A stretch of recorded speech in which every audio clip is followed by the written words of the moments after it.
Are you our new neighbors? We're your new neighbors! Yeah. Good morning, my neighbors! All love for the city of good neighbors. It's a beautiful day in this neighborhood, a beautiful day for... Thank you for tuning in to this episode of the podcast of Good Neighbors, where we have conversations with those building businesses in Buffalo to help uphold our reputation for not only good wings and good beer, but good neighbors. I am joined today, or I'm joining Dana at a door studio here, and I'm so excited for this conversation. So thank you for hosting me and for coming on. Thanks for having me, Tyler. Yeah. This is so fun. Yeah, so we've known each other for over 3 years. Yeah. I looked in my car when I was waiting today. I looked when I first messaged you on LinkedIn. Nice. It was like November 30th of 2020. So a really weird time for everybody. And we've kind of grown this business relationship, a friendship. And I think it's really cool that we can finally sit down and It is nice. get to learn about, I know how good you are at everything you do, but I like to know that backstory, like how did that come up? So Yeah. first, do you mind, for anybody who for some reason doesn't know who you are, explain who you are and what you do? Sure. I'm Dana Goodemote, and I own Adore Studio, which is a branding and portrait studio. I specialize in photographing women, so women entrepreneurs, motherhood, boudoir, anything that a lady is being photographed. That is my jam. And she does men too. She did my head. Yes, I do. Thank you. I photograph a lot of men as well, and I love men too. No, she did my, actually the only professional photos beside my wedding photos were taken by you. And it's something that you don't do a lot, but it's noticeable when you do it and the person takes care of you the right way. It makes you feel comfortable. And I think that's something you're really good at, is making people feel comfortable. Tyler. So yeah. Right back at you. Tyler makes you extremely comfortable. So can you tell me a little bit about, like, did you grow up in Buffalo or in Sure. the area, and how kind of that journey from growing up from, did you remember your birth? We could talk about just where you grew up start at ground zero. yeah, and maybe just talk about your journey into photography. Sure. Okay. So I did grow up in Buffalo. I grew up in Lancaster my whole childhood. I'm one of 4 girls. So I grew up in a big family, loving family, which was great. And I was never a student. I mean, I always liked learning, but school was never my jam. So I really fell into more of the arts. I started doing photography in high school which is so cliche, but as an elective. And then I really liked it. So my parents were like, well, you need a job, because we had a family car all my sisters and I shared. And I worked at a pizzeria for maybe a week. I hated it so much. It was the worst job. And my mom was like, well, you need to get another job. So I was like, okay. She's like, well, you like photography. Go find a photographer that will take you under their wing. I'm like, okay, fine. So luckily I did that. A woman in Lancaster, a photographer, took me under wing. I worked for her for a few years. And then from there, I loved it. So I went on to college, and I went to Villa Maria for photography and got my associates there, which was a great place to meet other professional photographers. I went into working for a commercial photographer out of East Aurora for 4 years. And in the meantime, I did weddings on the weekends for another large studio in Buffalo. So Wow. I've been in the photography industry for a long time. And I loved it. And at age 22, I was like, you know what? I can do this on my own. I was young and dumb, and I was like, hey, you know what?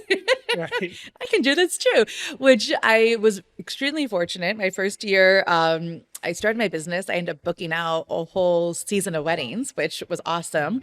And it replaced my income for both those jobs, plus some, which was nice. And it never really slowed down from there. So the first 8 years of my career, I primarily photographed weddings. I did anywhere between 30 to 50 weddings a year. So it was a lot. Man. Yeah, it was a lot. I was a newlywed at the time too. And then we also had a newborn the second season, Wow.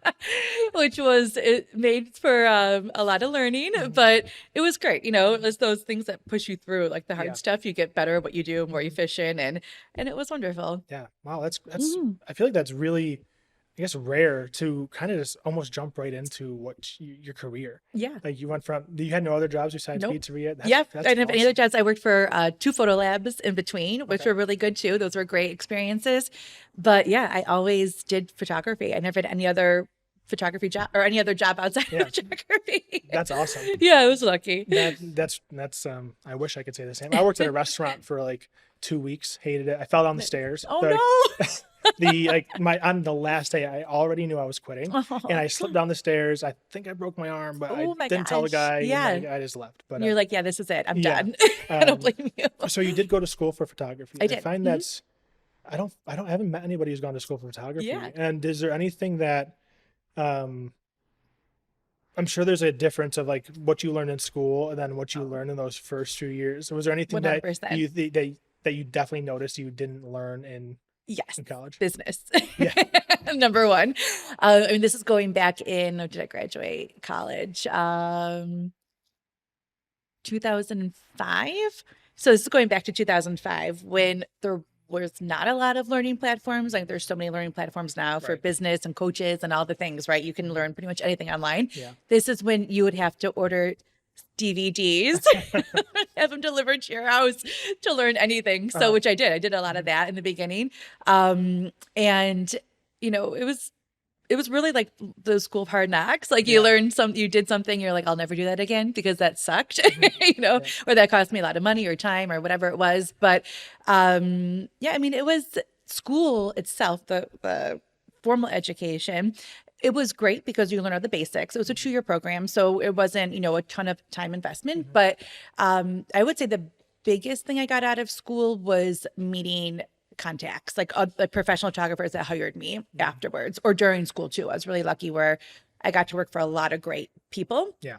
Whether it was internships or it was like, hey, I have a job this weekend. Can you fill in or whatever? There was a lot of that industry. In this industry, it's a lot of like per job type things for assisting. But I had a lot of great mentors. Yeah. So, and I wouldn't have had that without going to college. I wouldn't have had that same exposure to them. Yeah. I went to school briefly for like a semester. Nice. And a lot like working in a restaurant. I quit as soon as I could. Yeah. It's not 'cause for everyone. So I was going for music recording. Nice. And I realized I wanted to record music and like help bands make their albums and all that kind of cool Super stuff. cool. But then they had me doing bass lessons, piano lessons, singing lessons. Yeah. I mean, you've heard my voice. I'm not a singing. I don't have a singing voice at all. I'd be the softest You have such a album in the nice world. voice. But yeah, and so but one thing I did get from that is just meeting the people. Right. And whether that be other students Yeah. or teachers and things like that, that I think that is something that college has Huge. an edge over, especially for younger people who Right. don't have a huge professional network, but No. they can meet those people who do have the larger ones and slowly work into there, Which is so and smart. get mentors and things like that. So can you tell me about the kind of the journey from you worked at a commercial photographer, then to weddings, Yep. and then you got more into business branding and stuff like that. Yes. Can you tell me like what was the catalyst for that? Sure. So I had my studio out of my house for 8 years before I opened up a studio now here in Main Street that we're in. And it was great. It worked really well for wedding photography, but it's not always fun having people coming in and out of your home for consultations and things like that. So I had a friend at the time who I met her in college, and she was working with me the weddings throughout the whole duration of weddings. And I said, hey, do you want to open up a portrait studio together, which would have been, an equal split 50-50 because it's a new adventure. And we did that. So she came in with a door with me, and we built out the space. And the first few years, 2 years, I think she was in the business before she left. It was very difficult. Yeah. It's very difficult going from a single, like one person ran business to a 2-person ran business. Especially when the other person hasn't ran a business before too. So, I mean, it was a good experience in the sense I learned a lot about myself, how I work. Unfortunately, it didn't work out between us, but that's okay. All is good. But it was one of those things where it was a big learning curve. It was difficult. It's not easy.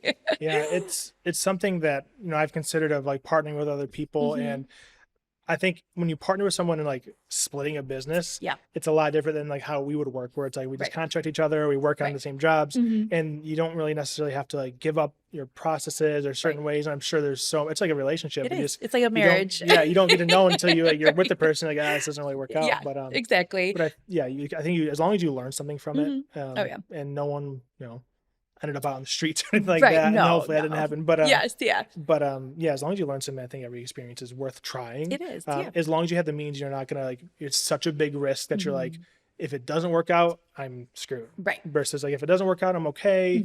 We just some bumps and bruises, but Right. I think when you go into partnership, having defined roles and responsibilities and lines is very important. That was something that we were figuring out as we went. And I think we both expected different things from each other. So that was a big miscommunication, which caused, some issues, of course. Yeah. Just like a marriage, like it, Yeah.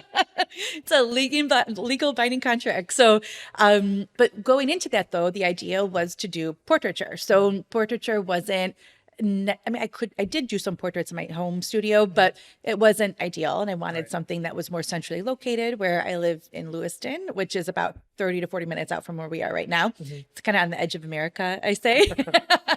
There's like Niagara Falls, Lewiston, and then there's Canada.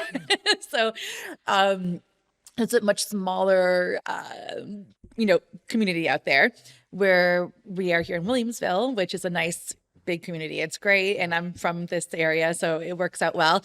Or I grew up out anyways with people from this area. And, so I decided going into it, we're like, okay, we want to photograph beautiful portraits of women. That was our goal. And we did it, it was great. We did for a really long time together and 2 years together. And then after that she left and honestly, once she did decide to leave, the business really took off. I was really fortunate where I think it was we were holding it back as versus it not being there, if that makes sense. So like what was going on between us was holding us back from going forward. So once that happened, it took off, it flourished. And I went into also the business branding, which is really my love of shooting. It's just helping other businesses. I photograph their businesses to help them go into branding themselves as a personal brand or business brand. And they use those images for their online presence, print marketing, all different things. Some people use them for personal marketing, like dating sites. There's there's a lot of ways to utilize those. Yeah, I find myself whenever I need a photo of myself, I dig into my folder of photos you took of me. I love that. And so there was a time when I lost the folder. I was like, oh no. I would have had it for I have you. no pictures of myself. I found them. I was like, okay, cool. But yeah, photos are one of those things that you don't realize how often you need them. And so many businesses, and this kind of goes with video or design or anything. A lot of businesses kind of just do what they have. And sometimes it's not projecting their brand in the way they ultimately want it to. And I think that's something you're really good at, and is getting people to express themselves or have photos that are in line with their branding so they can use them. They're proud to use them. Right. Can you talk about working with businesses and you're working with business people, yes, and sometimes they're a little more reserved. And what are some of the challenges that you help people overcome when they say, I want to get a portrait done of myself or get branding photos, but I'm nervous? Or so what are those things you commonly see, and how do you tackle them? Absolutely. So my biggest thing people tell me is that I'm not photogenic. And honestly, nobody's truly photogenic until you learn how to be photogenic to some degree. So with that, what we do, so the way the process works is that, you get the initial phone call or inquiry, and then it goes into us setting up a time, and we'll do our discovery call, which will help me get an idea of, what you're looking for, how you want to be perceived, all the things that go into your brand, your personality, what you want your viewer to see you and how to see you is really important. That's the number one question when you're doing a branding shoot is, how do you want to show up? Because without that, there's no direction. So direction's huge. From there, we do a full worksheet that the client fills out, and then we do another call and we go over the worksheet. We go over ideas. Preparation is key in these shoots. If you're not prepared, you're going to be nervous. You're going to be more nervous than you should be, right? Like that's huge. So we go over outfits, locations, hair and makeup, strategy, like all of the things that you could possibly need to use your photographs for. Sure. Making sure we have a shot list. They get a full day, few page agenda of what we're going to be doing. We also do a Pinterest board too, just for ideas, because we're visual beings. So this helps them kind of get an idea whether it's pinning clothes to wear or, inspirational type stuff, what we're going to be doing. And that I find helps a lot with the nerves. People come in feeling prepared, feeling good. Everyone gets hair and makeup at my partnering salon, Shazan. So they go there first and they're amazing. So they're already, maybe had a couple glasses of champagne before they got here. Always helps. Yeah. But they're coming in feeling their best. And that's really huge. Going into a shoot feeling your best is important. And having that little downtime in the morning before you jump in hair and makeup and being coached and just feeling good, I think is key. Honestly, I think it's really important to feel good and in the right mindset, because mornings are crazy. I don't care who you are, whether you have a family or, or you live alone or whatever, like your morning's hectic, especially when you're trying to leave for a big day. Yeah. So you need that little breathable space before you jump into, a high energy or whatever it may be type photo shoot. Yeah. And I think that, and I've been part of that experience, and I see it's an experience that I think a lot of people, when they think they're signing up to get some headshots taken, they don't realize how awesome of an experience is going to be. And I think that's kind of what sets you apart in terms of like Thank you. prepping the person and making sure. So when they get there, there's no like, they just got to smile and look good. Exactly. And it's not like, oh, am I going to look good, or how are these going to come out? They know what they're going to get. And I think that's really important. It's huge. Because you can usually learn the technical skill of photography or video or anything like that. But obviously there's, over time you start developing your own style and stuff like that, but you don't really start to develop those processes and systems to take care of your clients until you've been doing it for a long time. And I think that's what is a differentiator. And I think that is what draws people to refer people and things like that. So I think it's really important to think about that client experience from end to end. And I can always tell when I see a picture of somebody, I was like, I think Dana took that one. And it's actually helped. I've connected with the people over like, hey, I'm on LinkedIn. I say like, I think I know the person that did your photos. And that's so kind. And it's so it's really cool to see your work everywhere. Thank you. Something I deal with, I'm sure almost everybody says, is I don't look good on camera, or I don't look good, or I'm overweight. I have a small nose. I'm bald. Yeah, exactly. Something. Everyone tells you their flaws before you even hit the shutter button, or their flaws that they think they have, anyways, right? And that's something I always say. I'm like, you double as a therapist sometimes, in a sense that you're helping them get over those things, like those things that are holding them back. And that I mean, I do it too. Everyone even before we started this, I'm like, Tyler, my hair looks bad today. I hate being on camera. And you're like, okay. So I get that. I'm sorry. I didn't mean to interrupt you. No, you're fine. And so when people do have that coming into it, and they are uncomfortable how they feel, and I've worked with you on shoots, what do you do to help them get over that in the middle of a shoot day? Yeah. No, great question. So what I typically do is when I'm photographing them, I show them the back of the camera so they get to see their images in real time. And I do that for two purposes. One, if there's something they don't like, maybe it's the way their hair looks or the way their necklace is sitting or anything. It could be tiny little details because we are very detailed oriented people. They can, say right then and there, okay, like I will ask them too, is there anything in this that you don't like? Anything you want to change before we move on? And they'll tell you, which is great. And that just opens that communication of, I'm here for you. We are shooting for you. I want you to feel the most amazing that you possibly can and have the best images you've ever seen of yourself. So having that dialect throughout the shoot is really important because they feel like they're being taken care of, which they are. I want them to be taken care of. And they also have some control too, which I think that's one of the hardest things when you're being photographed or videoed, is that you feel out of control. Yeah. You don't have the control. Someone else does, right? So, and as controlling people, I can be, but I think everyone has like a sense of control over themselves, right? They want some type of control. So this helps a lot with that sense of of giving up control, that vulnerability. So there's just giving them that little bit of space to be a part of it as an acting maybe art director, you could say.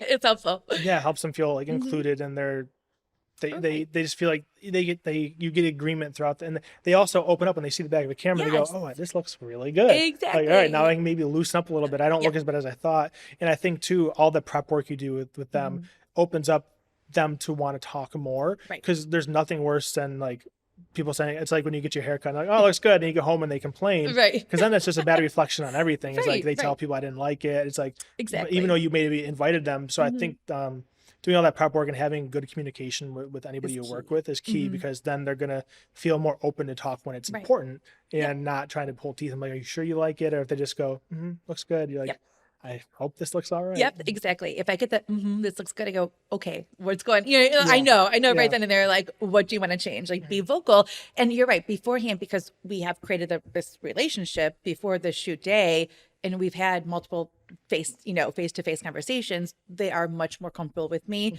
at that point, and I'm never going to take anything offensively. Like, this is for you. Like, I want you to love this. I mean, this isn't for me.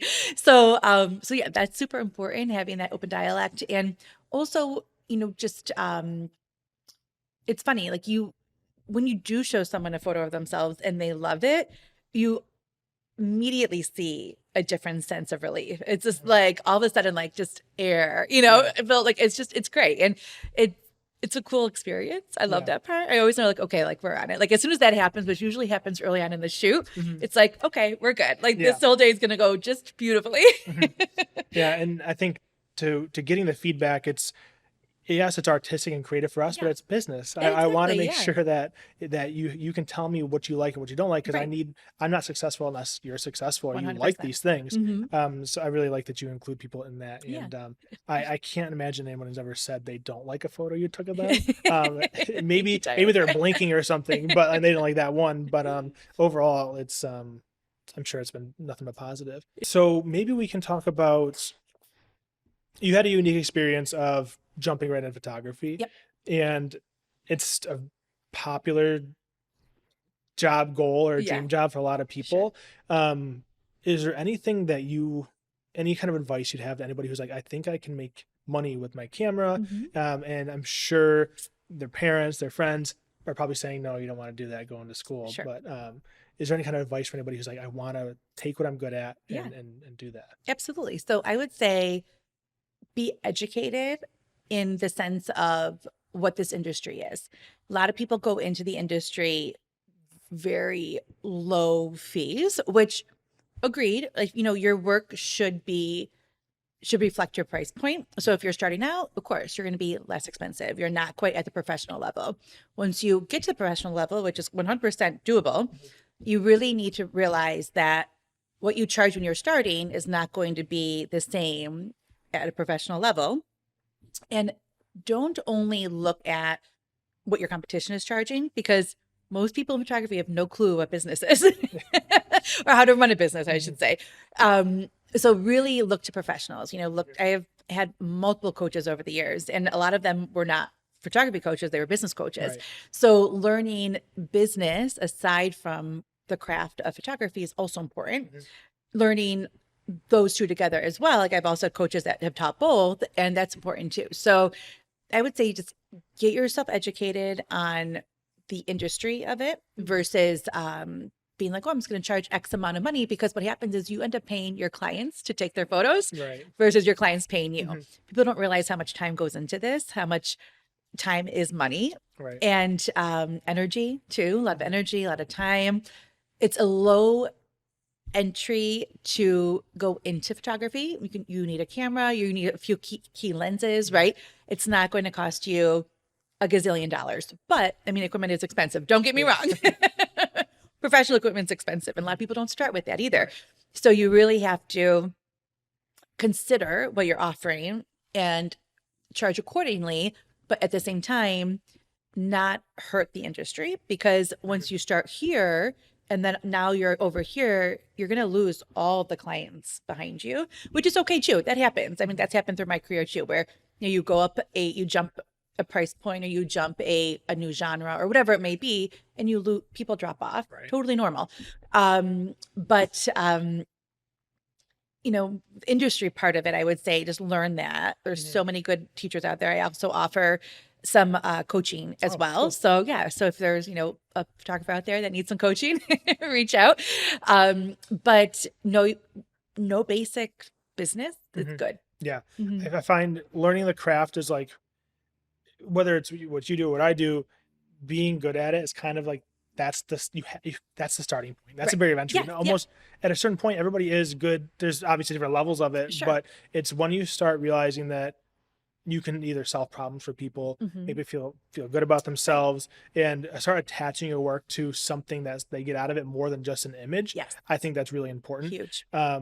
And I think too, a lot of the times now, and social media wasn't as big as when I was starting, but I can't imagine that probably Yeah. when you were out of high I think school, Facebook just yeah, started. it's people see now all these like TikTok photographers and they're seeing cool photos. Yep. There's a good chance those people aren't running a successful business. Correct. They just take really good photos, which is awesome. But it's also like, man, I wish this person who spent all this time learning the Producing school this. can actually attach this to an actual result, whether it be doing work for businesses or for weddings. I mean, weddings, I don't know if you're really solving a problem for somebody, but you're creating something that's going to be there forever. Right. So you kind of, in a sense, are solving that problem. And that's when you start making a career out of it. Very true. What has kept you from burning out? Because doing it for so long, and maybe it happens, and we all kind of burn out. But the overarching pattern is you haven't fully burnt out yet because we're here in this awesome studio.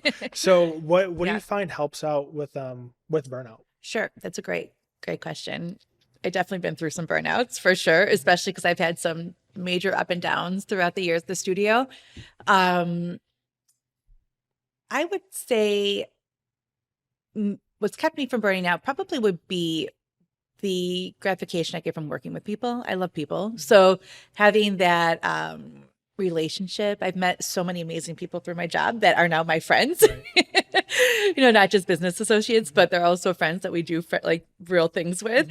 So I would say the people keep me from burning out, but also the love of learning too. I love learning. I love seeing where I can take the business, like, what I can do for others with the business too. It's kind of like an act of service in some ways. So those would be the two things, but there's been some dark times for sure where, you're just like, is this worth it? Because you work so hard and sometimes the money doesn't reflect that, or the sacrifice of not being home for family, or, or having to miss out on things, because I shot weddings for a long time. So the first, probably, my daughter's 13 now. So up till last year, I've been shooting weddings almost every weekend during the summer. It's crazy. It's crazy. Even when she was a newborn, I had her in July of 2009. And then I went to start shooting weddings again in August. So even like those new, I didn't really have a maternity leave. So it is, it's like pushing through. Yeah. Helps with burnout, which may not be the best answer, but sure there'll be people who are like, that's not healthy.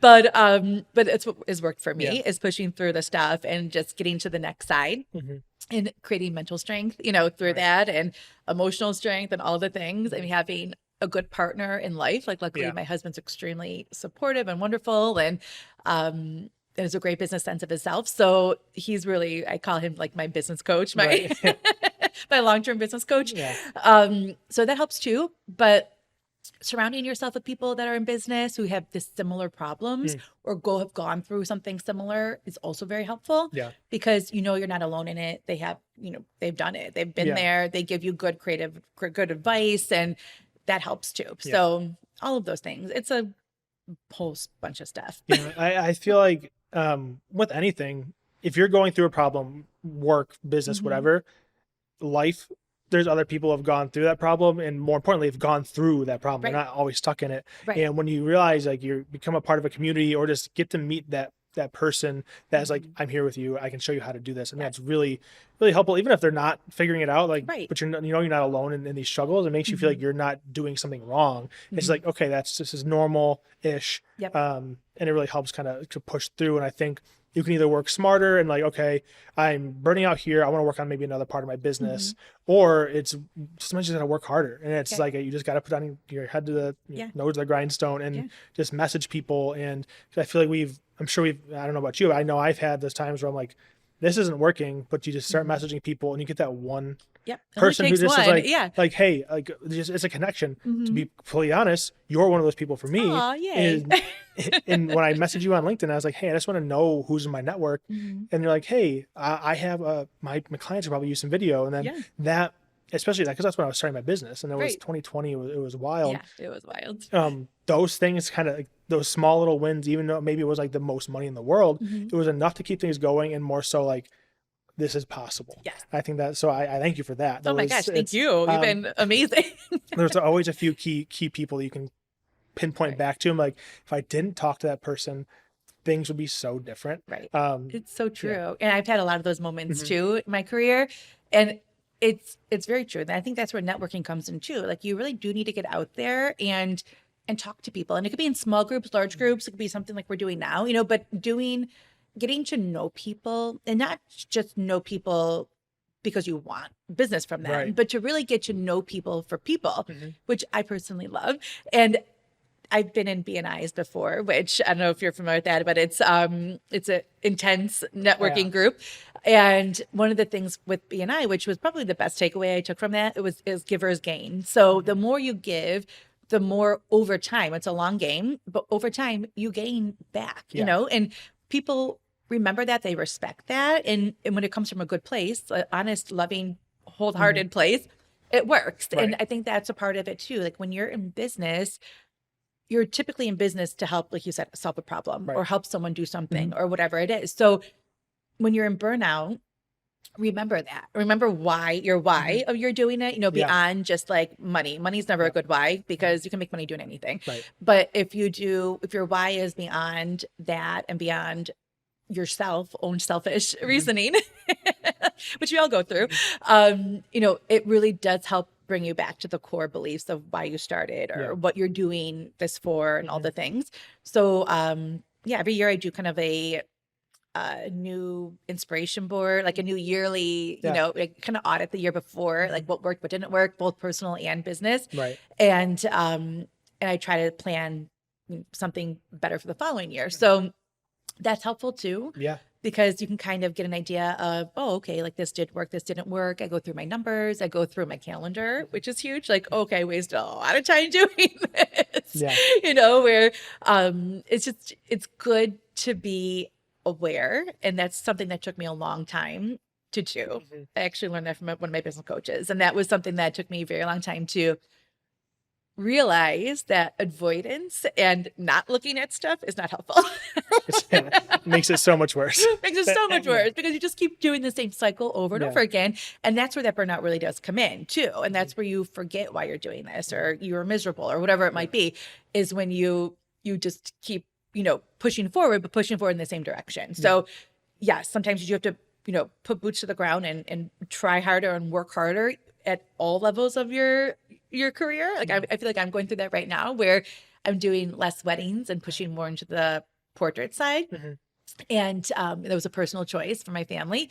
And it's one of those things where I'm like, oh, like I have to really work at this. Like I need to get out there. I just joined multiple networking groups, and that's going to be a big chunk of my time now is going to those things and creating those relationships with people, not because I need to, but also because I want to. And that's how business happens. Yeah. So I've told you before, I'm terrible at networking. So this is my version of networking, even though we know each other. You're good. You're better than you think. But it's mainly just the opening line. I don't know what to do. Like just walk. I just like hover around a circle of people until someone looks at me. But I did BNI, and it wasn't for me. I know it's for some. I'm just not a morning person. I can't wake up and what was it, like 6 in the morning, and I don't have anybody to send as a proxy. Right. So I'm like, I actually said, I think like you said, givers gain.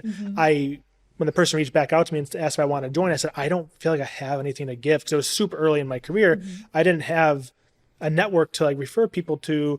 And I felt like that was kind of the vibe. It was like, you have to have referrals. And also, I don't know any of these people. I don't know if I want to refer people to you yet. And that's something that takes time to figure out. It does. But and that is tough. Like when you're in networking too, because people do, giving referrals is a big part of getting business as well, which we do a lot of that together. That just comes naturally. But when you don't know, but we've also worked together. So when you don't know someone, or if you're interested in knowing someone, set up a one-to-one, like kind of get, or use their services. I always try to use other people's services. I even try to use my client services if I can too, just because one, I want to give back, and two, it's fun. You get to see them again and all the things. But it's helpful. It's helpful to know, like, yes, like this is someone I want to refer to, or this is somebody I don't want to refer to, because I had some of those experiences too.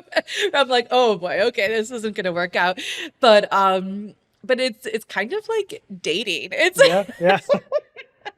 In fact, I was at a network event recently, and it was a realty event, and I knew some of the people in there because I photograph a lot of realtors, but I didn't know most of the people in the room, which is actually great. Like Right. that's where you want to be when you don't know everybody in the room, right? For new networking.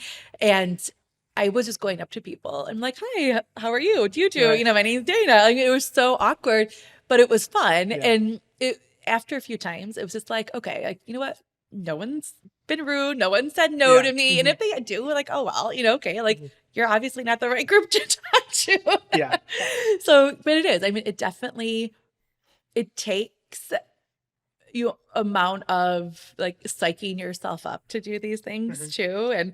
But it's fun. Once you Yeah. do it and you get in there, you know, it I is what feel it like is. stress is really caused by anything you don't do. So Yeah. the more you do it, the better you get Exactly. at it and you're not stressed out about it. Right. That is anything. If Right. you don't like talking on the phone, talk on the phone some more. More. You'll be fine with it. Yep. So smart. I love yeah, that and I think advice. networking, I could probably use that advice for myself and when it comes to networking.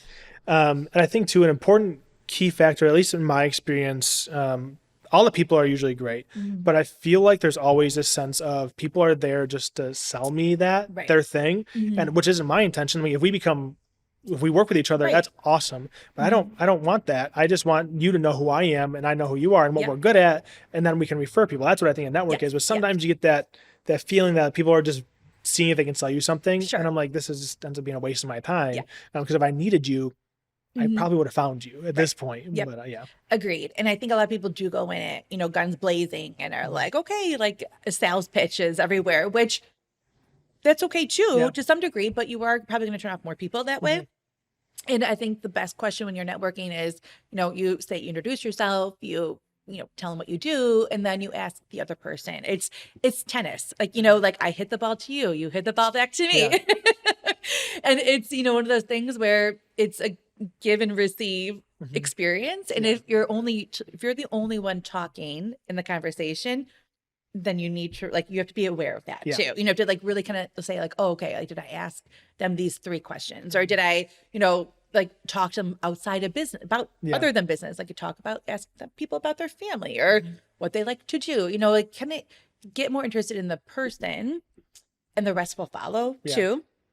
And I mean, that's where I love people. So I want to know about people, people versus, I want to know about your business too. Right. But I think it's a twofold, you know, you have to kind of do a little bit of both. Yeah, you'll learn about the business if you get to know the person. Right, exactly. And it's kind of like almost like a 70, 60, 40. Like you want to make sure that they're talking more. Yes, yeah. And I actually just made a video about this, about Nice. whenever you put out content for your business, you should make it about the person that you're talking to and not about yourself, because we've been in those situations where they just talk about themselves and they're like, they've zoned out and they're like trying to figure out how to get out of that. And so yeah, it's kind of funny that overlapped. Yeah, it's so true though. I love that. Yeah. So how long have you been doing this? Oh my God. Not to date you. Yeah. Plus or minus. Sure.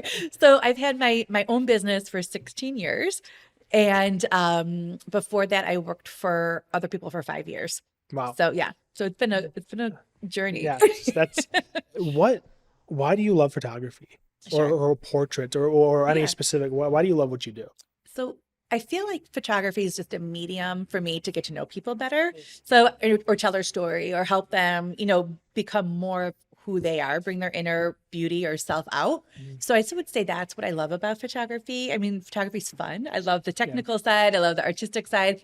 It's one of those unique mediums where it's a little bit of math, a little bit of science, but also a lot of creativity too. So it's fun. You can play on all those fronts and it's enjoyable. But I would say that is what yeah.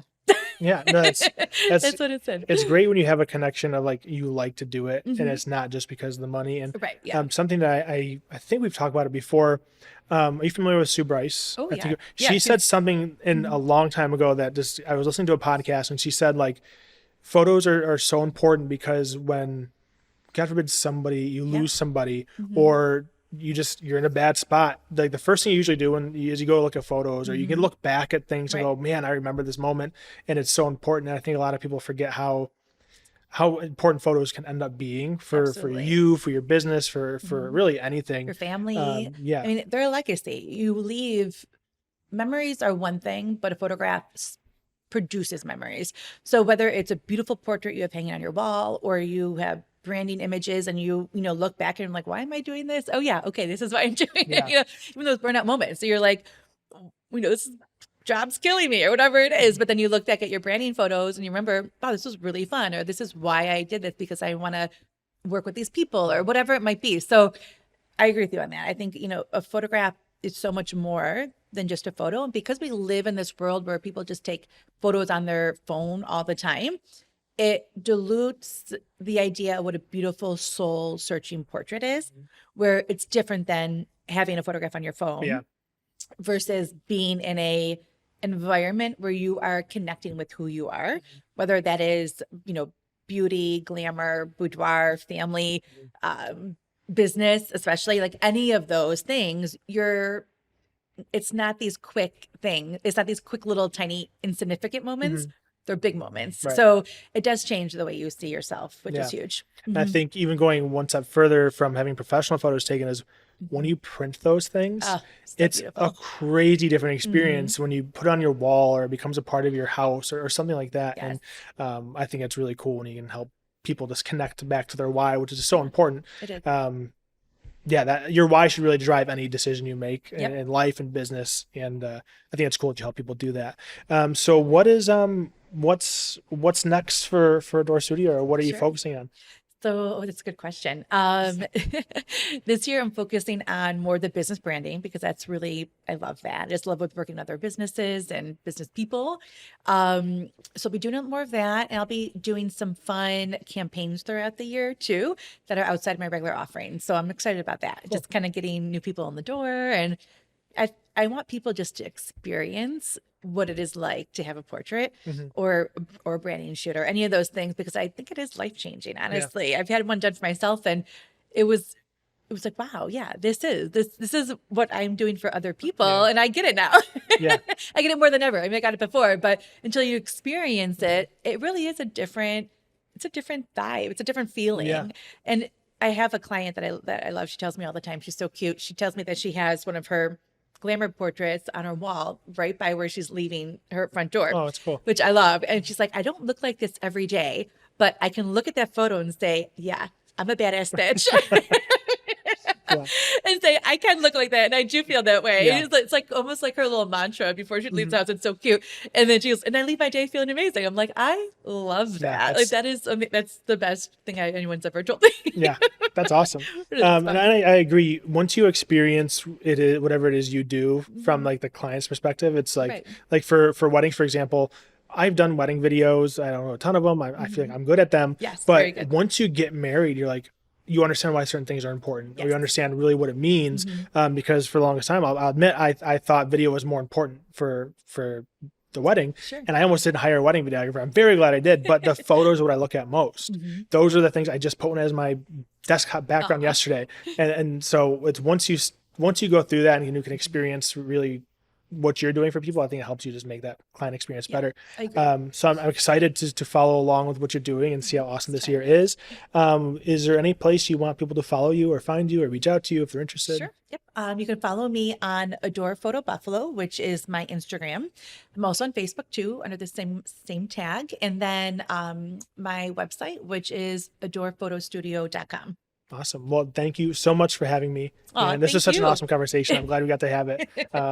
Thanks, Tyler. You're amazing. Thanks. I appreciate you. It's a beautiful day in this neighborhood, a beautiful day for a neighbor.